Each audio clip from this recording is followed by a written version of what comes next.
sangue e água que jorraste do coração de Jesus como fonte de misericórdia para nós, eu confio em vós. Que alegria poder estar mais uma sexta-feira para meditarmos o diário de Santa Faustina.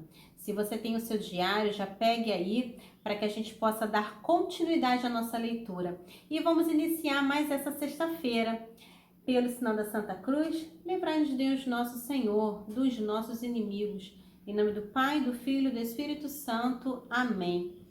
Ó Jesus, que fizeste Santa Faustina uma grande devota da vossa imensa misericórdia, dignai-vos por sua intercessão e, segundo a vossa santíssima vontade, conceder-nos as graças que vos pedimos.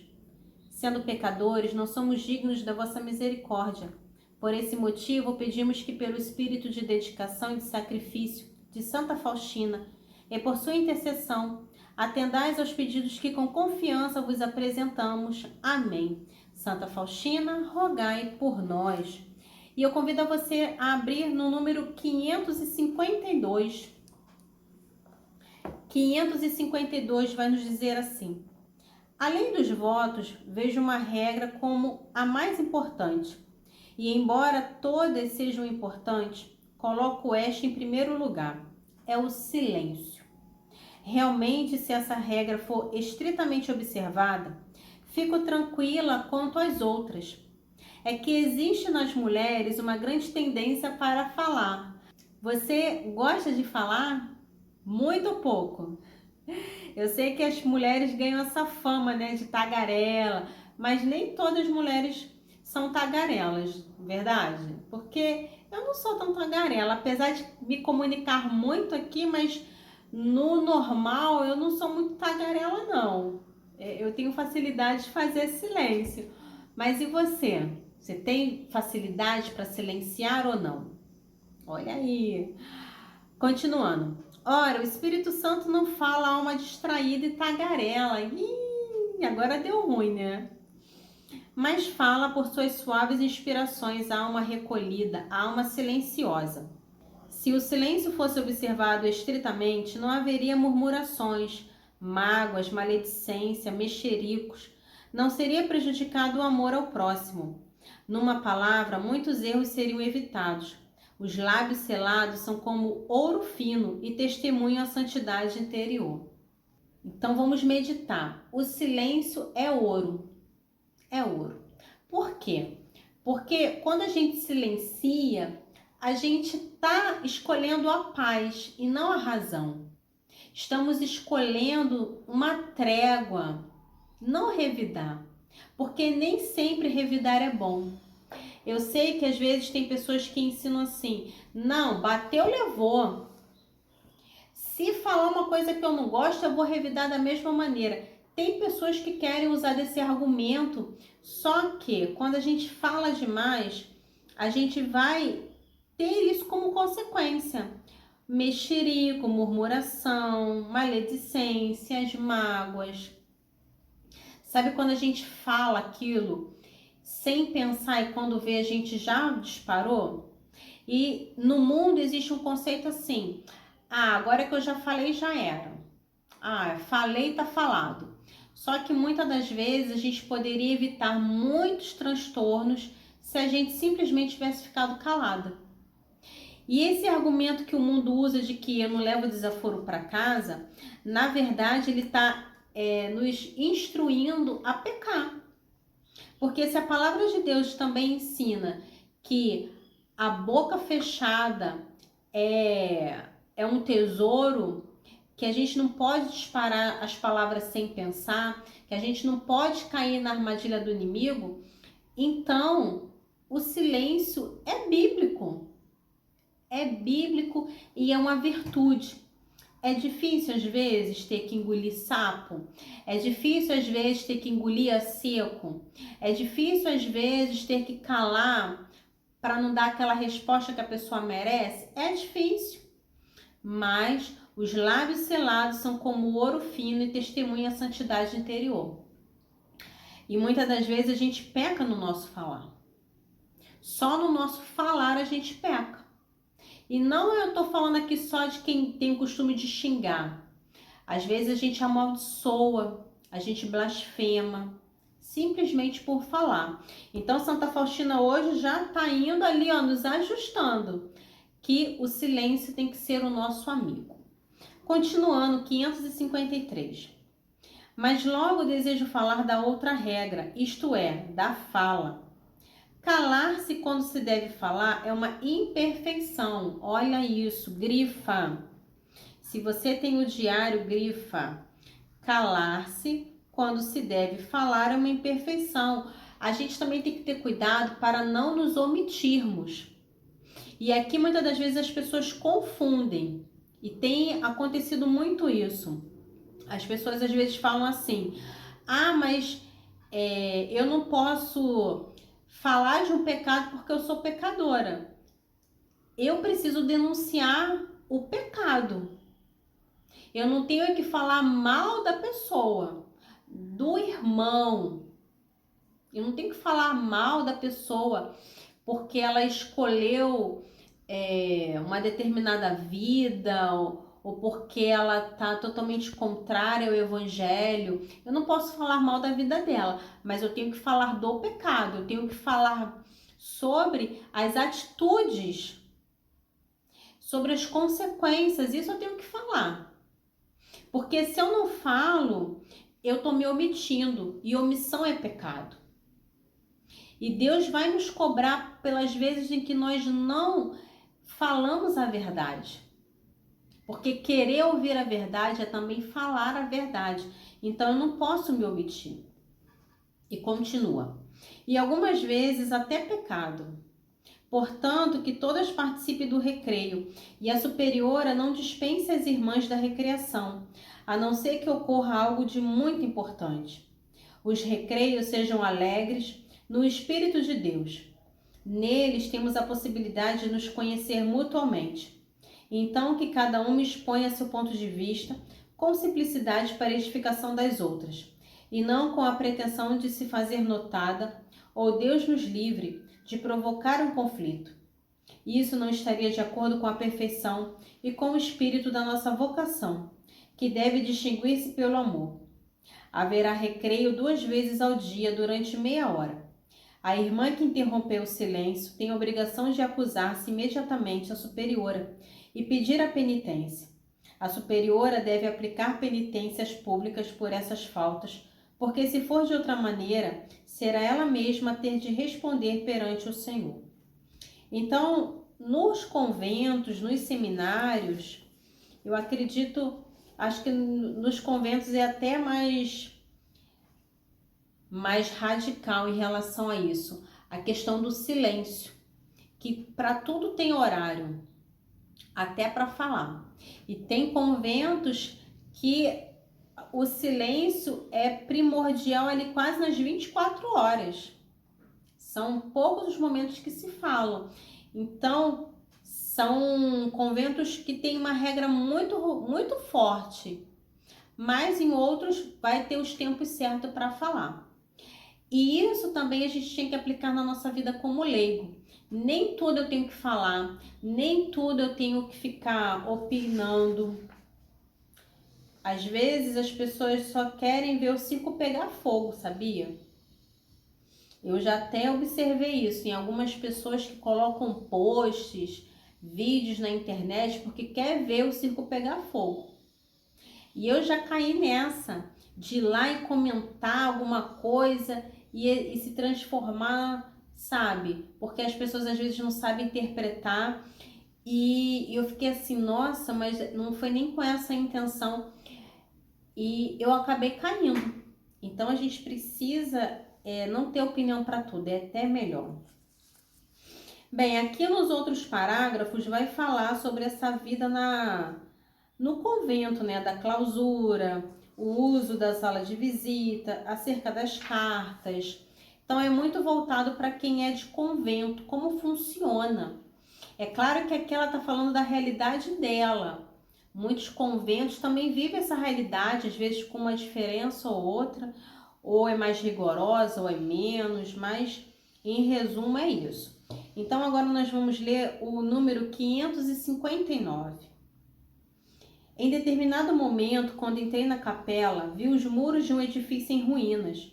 as janelas sem vidraças, as portas sem batente, e em seu lugar apenas os caixilhos. E então ouvi na alma as palavras: é aqui que deves ficar esse convento. Não gostei muito de que nessas ruínas devia ser o nosso convento. 560. Quinta-feira. Sentia-me muito impelida a iniciar a obra quanto antes, de acordo com os desejos do Senhor. Quando fui me confessar, sobrepus um ponto de vista meu ao ponto de vista do confessor. De início não tive consciência disso, mas quando estava rezando a hora santa, vi Jesus como está representado na imagem. Disse-me que eu falasse ao confessor e às superiores de tudo o que me diz e que exige de mim, e faz apenas aquilo para que obtiveres permissão. Jesus deu-me a conhecer o quanto lhe desagrada a alma arbitrária. Reconheci nessa alma a mim mesma. Percebi em mim essa sombra de orgulho. Lancei-me por terra ao pó, diante de Sua Majestade, e com o coração dilacerado pedi-lhe perdão. Mas Jesus não permitiu que eu permanecesse muito tempo nesse estado. O seu olhar divino encheu minha alma de uma alegria tão grande que não tenho palavras para expressá-la. Jesus me fez entender que eu podia lhe perguntar mais e pedir o seu conselho. Realmente, como é doce o olhar do meu Senhor. Ele atravessa minha alma até as profundezas mais ocultas. O meu espírito estende-se com Deus sem pronunciar uma palavra, e sinto que Ele vive em mim e eu nele. Tudo que se faz precisa pedir permissão. Você já parou para pensar se tudo que você fosse fazer fosse pedir permissão? A gente que é leigo, a gente não tem essa noção. A gente não tem, às vezes, como de concluir. Às vezes a gente não consegue nem imaginar que tudo que for fazer pedir permissão. É um chamado. Para estar no convento é um chamado. Você tem que pedir permissão para comer, para ler, para fazer uma abstinência, para ir descansar, enfim, para tudo. E isso pode parecer até exigente, mas lembre-se, para quem tem um chamado, a pessoa vai se adequando e se torna normal. Tanto que se torna normal que as pessoas permanecem, porque se fosse algo desumano, cruel, as pessoas não iam continuar no convento. Elas não iam suportar ficar ali, mas é o contrário, elas conseguem. Por que conseguem? Porque é um chamado. Então essa questão de ter horário para tudo, pedir permissão para tudo, elas acabam se acostumando. Eu sei que para nós que não estamos acostumados com isso, a gente estranha. Mas lembre-se, cada um tem o seu chamado. 561. De repente vi a imagem de uma pequena capela e logo vi como essa pequena capela se transformava num grande e belo santuário. Nesse santuário vi a Mãe Santíssima com o menino nos braços. Num certo momento desapareceu o menino Jesus dos braços da Mãe Santíssima e vi a imagem viva de Jesus crucificado. A Mãe de Deus recomendava-me que eu seguisse sempre o exemplo dela, mesmo quando se sentisse contente. Tivesse sempre os olhos fixos na cruz. E acrescentou que as graças que Deus me concede não são só para mim, mas também para as outras almas. 562. Quando durante a Santa Missa vejo o menino Jesus, não é sempre da mesma maneira. Algumas vezes está muito alegre, outras nem olha para a capela. Agora, na maior parte das vezes, está alegre quando o nosso confessor celebra a Santa Missa. Fiquei muitíssimo admirada ao ver que o pequeno menino Jesus o ama tanto. Algumas vezes ainda vejo com uma pequena túnica colorida. Então, que bonito essa experiência que Santa Faustina tem de ver Jesus, Jesus menino. Um Jesus que é criança e que ela reconhece ali a sua divindade. E que ela vê ali os seus sinais, que ela vê ali os traços de um menino Deus, né? Que bonito. Ela vê Jesus pequeno, Jesus já grande, é uma graça. Vamos para o 565. Das penitências e da mortificação. Em primeiro lugar estão as mortificações interiores, mas além disso praticaremos as mortificações exteriores, rigorosamente definidas de modo que todas as possam praticar. São elas: 3 dias por semana observaremos jejum rigoroso, e esses dias são quarta, sexta-feira e sábado. Todas as sextas-feiras, durante a recitação do Salmo 50, se submeterão à disciplina, todas ao mesmo tempo nas próprias celas às 3 horas, na intenção dos pecadores agonizantes. Nos dias dos 2 grandes jejuns, como nos dias de penitência trimestral e nas vigílias, a refeição será a seguinte: uma vez ao dia um pedaço de pão e um pouco de água. Percebe que até o jejum elas conseguem deixar mais difícil? Porque nós temos muitos jejuns da igreja.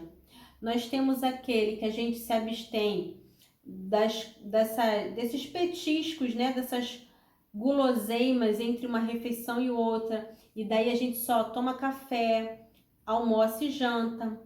Tem o jejum que é só de líquido.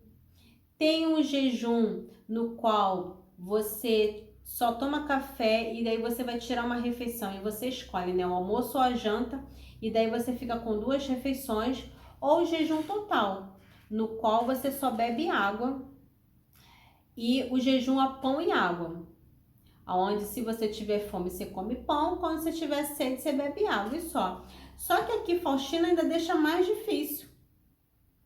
É um pedaço de pão, é um pedaço só. Imagina, você tirou um pedaço de pão assim. Você comeu ele, pronto. Você só vai comer quando terminar o seu jejum. Vamos dizer que você tem um copo d'água. Você bebeu aquele copo de água todo, você vai continuar com sede, porque você só vai voltar a beber quando terminar o jejum, entendeu? Se já é difícil, porque eu tenho muita dificuldade de fazer jejum, mas é uma prática. E se já é exigentes alguns jejuns, imagina esse. Fora que tem pessoas que conseguem, né? Depois de muita prática, conseguem fazer o jejum de Esther, que são 3 dias sem comer nem beber nada. Esse aí é realmente bem difícil, porque você ficar esse período sem comer... Deixa eu só me corrigir, eu acho que você pode beber água sim. Ou porque 3 dias sem beber água, né, você vai desidratar. Mas são 3 dias sem comer nada. Então, é uma pessoa que tenha muita prática, porque quem não tem costume, com certeza vai passar mal. Então, Santa Faustina mostra aqui como se faz jejum. Continuando, lá no número 567, mas já no último parágrafo. As irmãs entre si dirão: a irmã N poderia, acrescentando o nome. Deixe-se guiar em relação à superiora pelo espírito de fé e não por sentimentalismo ou adulação, porque isso é indigno de uma religiosa e muito a rebaixaria. Uma religiosa deve ser livre como uma rainha e o será apenas se viver em espírito de fé. Não devemos obedecer ao superior e respeitá-la porque é boa, santa ou prudente. Não, não por isso, mas apenas porque ocupa o lugar de Deus e obedecendo a ela é o próprio Deus que se obedece. Então, mais uma vez, Santa Faustina vai falar sobre obediência, no qual também é rigorosa. Obedecer ao superior é primordial. Todas precisam obedecer. 568. Relacionamento da superiora com as irmãs. A superiora deve distinguir-se pela humildade e amor para com cada irmã, sem nenhuma exceção. Não se deixar guiar pela simpatia ou antipatia, mas pelo Espírito de Cristo. Saber que Deus exigirá que ela preste contas de cada irmã. Não fazer sermões moralizantes às irmãs, mas antes dar o exemplo de uma profunda humildade e abnegação, e assim dará a lição mais eficaz a que lhe estão subordinadas. Ser decidida, mas nunca rude. Ter paciência se a oportunarem com as mesmas questões, ainda que tenha que repetir 100 vezes a mesma coisa. Fazê-lo sempre com a mesma ponderação. procurar sentir as necessidades das irmãs e não esperar que lhe peçam isso ou aquilo, porque as pessoas têm temperamentos diferentes. Então, a superior é como uma mãe que vai educar, uma mãe que vai corrigir, uma mãe que vai ter paciência para ensinar, para ajudar, para auxiliar. Então, ela tem o papel de uma mãe, mas ela não pode ser imprudente, ela não pode dar mau exemplo, ela não possa ter uma falsa humildade. Então, ela precisa ser na medida. E lembrando que cada irmã é única, é assim como os nossos filhos. Por mais que você tenha 10 filhos, eles vão ser todos diferentes. Se você tem 2, eles também vão ser diferentes. Mesmo que sejam gêmeos, eles vão ser diferentes. Então, tratar cada um de acordo com a sua personalidade, com a sua característica. Para cada um, eu tenho que me moldar. Esse é o servir. Se a superiora perceber que alguma irmã está triste ou sofrendo, deve procurar de todos os modos ajudá-la e levar-lhe consolo. Rezar muito e pedir luzes para saber como deve proceder com cada uma, porque cada alma é muito diferente. Esse conselho, a gente como mãe também deveria seguir.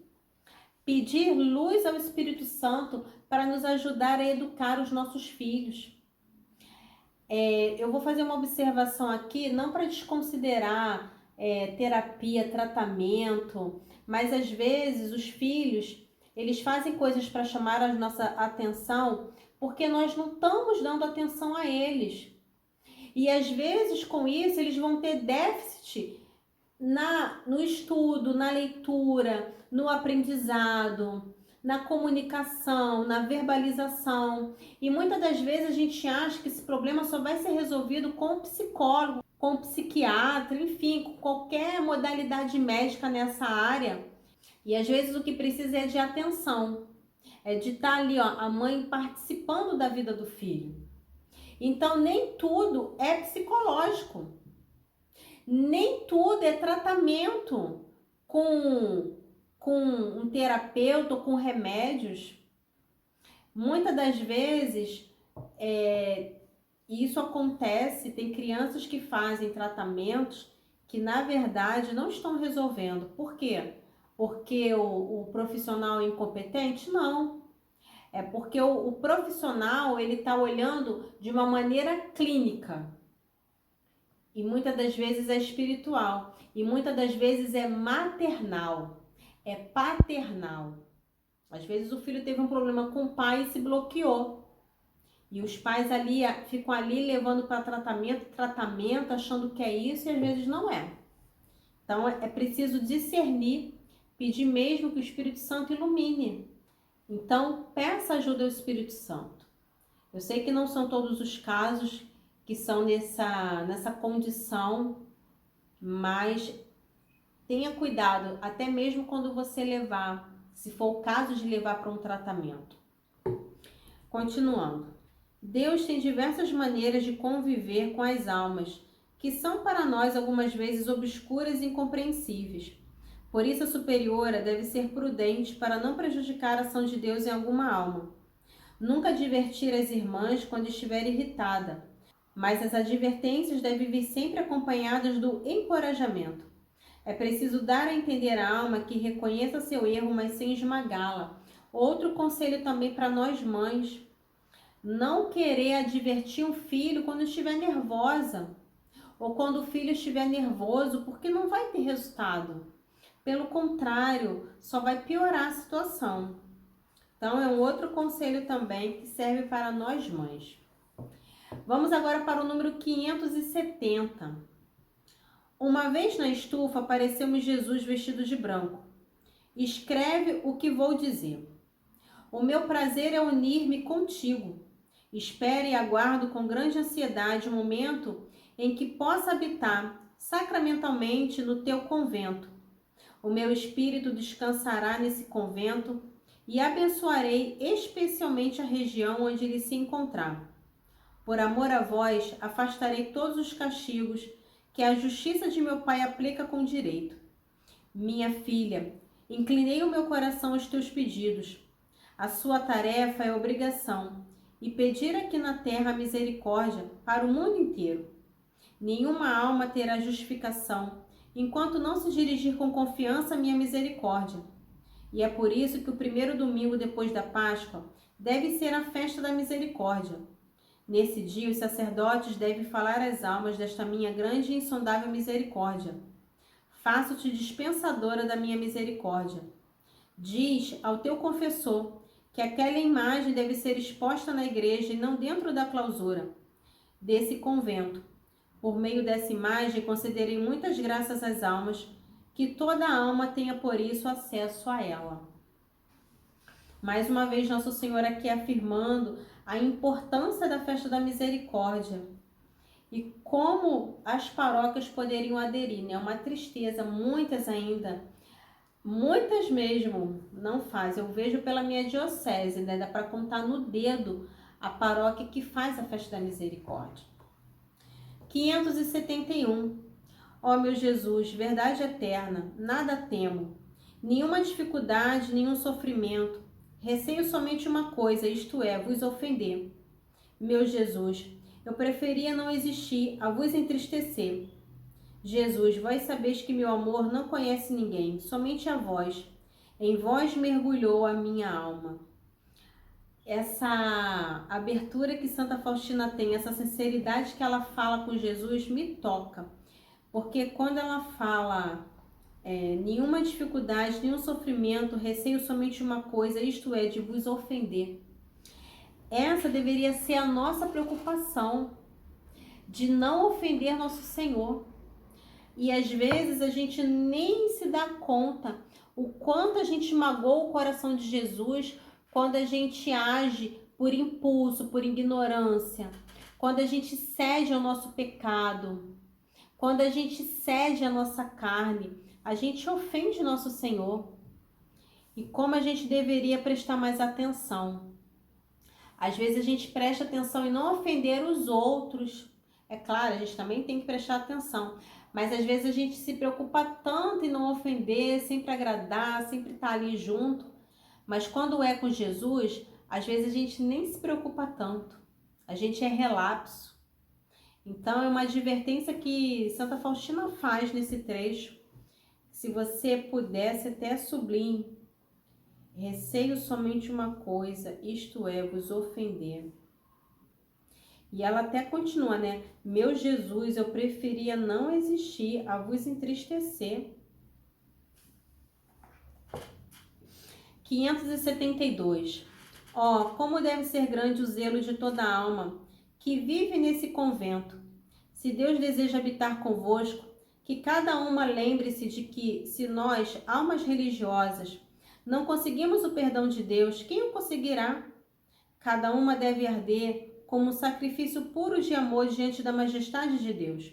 Mas para ser agradável a Deus, deve unir-se estreitamente com Jesus. Só com Ele, nele e por Ele podemos ser agradáveis a Deus. Então não basta só não ofender, mas é agradar. Não ofender é uma obrigação nossa. Agradá-lo é um dever. Você pode até escrever isso. Ou não ofender é uma obrigação. Não ofender é uma obrigação. Agradar é um dever. É um dever que todos nós temos que ter, agradar nosso Senhor. E aqui a gente encerra o nosso cenáculo dessa sexta-feira, porque já vimos muitas coisas preciosas. Eu convido a você que tem o diário a pegar, ler novamente esses parágrafos que fomos lendo. Vai lendo, vai meditando, vai fazendo uso do seu caderno, que isso é muito importante, porque depois você olha ali o resumo. Você olha aquilo que Jesus falou com você. Isso é pessoal. Eu vou aqui falando os parágrafos, vou refletindo, vou te ajudando, vou trazendo também para mim. Isso é fabuloso, mas a sua experiência ela é única. Então faça essa experiência de ler o diário, de refletir, de mergulhar. E você que não tem o diário, você pode, conforme for passando o vídeo, você vai fazendo as suas anotações e depois você reza em cima do que você anotou. E deixa ali, ó, livre, para que o Espírito possa te falar mais ainda, amém? Vamos fazer a nossa oração final. Jesus misericordioso, eu confio em vós. Nada me trará medo ou inquietação. Eu confio em vós de manhã e à noite, na alegria e no sofrimento, na tentação e no perigo, na felicidade e no infortúnio, na vida e na morte, agora e para sempre. Eu confio em vós e na oração e no trabalho, na vitória e no fracasso, acordado ou a descansar, na tribulação e na tristeza, nos meus próprios erros e pecados. Eu quero ter inabalável confiança em vós. Sois a âncora da minha esperança, a estrela da minha peregrinação, o apoio da minha fraqueza, o perdão dos meus pecados, a força da minha bondade, a perfeição da minha vida, o consolo na hora da minha morte, a alegria e bênção do meu céu. Jesus misericordioso, vós forte tranquilidade e fortaleza segura da minha alma. Aumentai a minha confiança e tornai perfeita a minha fé. No vosso poder e bondade, se eu for a mais pobre das vossas devotas e a última das vossas servas, desejo, porém, tornar-me grande e perfeita, confiando que vós sois a minha salvação pelos séculos dos séculos. Que esta minha confiança seja uma referência para vós, agora em todos os tempos, sobretudo na hora da minha morte. Amém. Estivemos unidos. Em nome do Pai, do Filho e do Espírito Santo. Amém. Glória a Deus. Mais uma sexta-feira com Santa Faustina concluído. Eu te espero na próxima sexta-feira, às 16 horas, para lermos o Diário de Santa Faustina. Lembramos que nós estamos no caderno 2 do seu diário. Já passamos aí do número 500. Estamos indo rumo ao número 1000. Vamos ver quando é que a gente vai chegar no número 1000.